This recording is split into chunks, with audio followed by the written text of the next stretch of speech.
I think my professor is a cult leader. Written by U/Jimmy Johns, 7482. History 160, Aztec History. Room 315, third floor of the Harrison Building, 6:30 p.m. to 8 p.m. When I first signed up for this class, I was excited beyond belief. In my small community college, you were required to take a history course. I have always been a big history buff, and when I saw this class on the course catalog, I knew I was going to take it. The first day of class only made me more excited, as well as my professor. That day was rainy. Dark clouds loomed over the campus, threatening to spill over any moment. I was thankful I only had morning classes and prayed the rain would subside before 6:30. The forecast called for heavy thunderstorms that afternoon.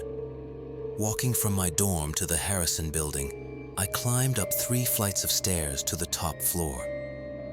Room 315 was at the end of the hallway, but as I exited the stairwell, I could smell the candles. A strong, smoky scent traveled down the hallway, and for a brief moment, I thought something had caught fire. It wouldn't have shocked me. The Harrison Building was old and falling apart. When I stepped into the classroom, the scent hit me in the face. A few other students sat in the classroom, and a tall, lanky man was at a desk in the front of the room. "Welcome! Your name is?" he questioned. His voice was deep and hoarse, the voice of a long-time smoker. "Jeremy Mitchell," I answered. I watched as he scanned a sheet, then made a check mark next to what I assumed was my name. "Nice to meet you, Jeremy. Please sit anywhere." He shot me a friendly smile. A small shiver ran down my spine. Something screamed at me that it was wrong. But I was too excited for the class to think about it. I sat on the 3rd row, closer to the wall, and got my laptop out. Looking around the room, there were only 10 other people in the room. Small class, I thought to myself, waiting for my laptop to boot up. A few minutes later, the professor got up and shut the door, trapping the 10 students inside. "Welcome to History 160. I'm Professor Manny," he began, pulling up a slideshow on the screen. "Today we're going to go over the syllabus and all that." It was difficult to tell if he was happy to be here. I noticed a few interesting things about the syllabus. A requirement of buying candles and Aztec death whistle. An extra credit opportunity if you donated blood to the Red Cross. And the final exam was a camping trip. What the fuck? All right, so as I'm sure you all are reading, this class is structured differently from your other classes. For starters, the candles and Aztec death whistle are a requirement, he explained. At the end of the semester, we take a camping trip. I'll explain more as we get to that point in the semester.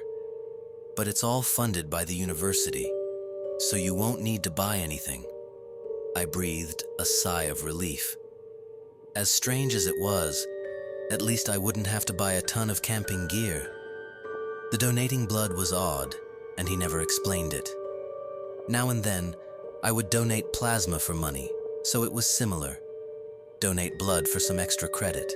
The next few weeks were normal. He taught as any normal professor, with a few small red flags that I didn't think much about. 2 students had dropped the class, so there were a total of 8 of us. I only spoke to 3 of them, Clara, Sydney, and Matt. Clara was an education major and involved in our school's women's soccer. She felt weird, a very stereotypical sporty girl, if that makes sense. If she wasn't studying or practicing, then she was at the gym or with her girlfriend. Sydney was in general studies. She didn't know what she wanted to major in just yet. But she was in a sorority, so she spent most of her time partying. She showed up to class hungover most days and would text me later asking for the notes. Matt was a forensics major, and he was fucking weird. He had this fascination, no, obsession with death. From what I knew, He didn't get out much other than work and class, which wasn't much. He worked at a morgue as an assistant, so he was constantly surrounded by dead people. Although these three were a little odd, we seemed to get along well enough. The only thing we had in common was that our professor had contacted us over spring break. I stayed on campus for spring break, working a few extra shifts at the local Starbucks. But on Thursday, I got a notification from my email. "Dear Jeremy, I hope your spring break is going well. I just wanted to inform you that the Red Cross blood donation will be on campus this Friday. I would suggest you go in order to gain extra credit. I wish you the best, Professor Manny." I had never mentioned to him that I was staying on campus for spring break.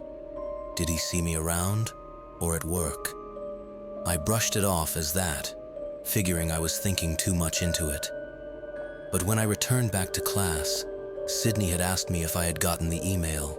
"Jeremy, did Mr. Manny send you an email over spring break?" she asked, a tint of worry lacing her voice. "Yeah?" Shot her a questioning glance. "About Red Cross? The blood donation extra credit?" Her voice was shaky. Oddly enough, she wasn't hungover. "Yeah? How'd you know?" "Because he sent me the same email. I don't know how, but he knew I was staying on campus for spring break." She sounded scared. "Yeah, same. I just figured he had seen me around or something, though. Don't think about it too much." I tried to rationalize. Later, when Clara had arrived, we had the same discussion. She had also stayed on campus for spring break and gotten the same email. I wanted to ignore it.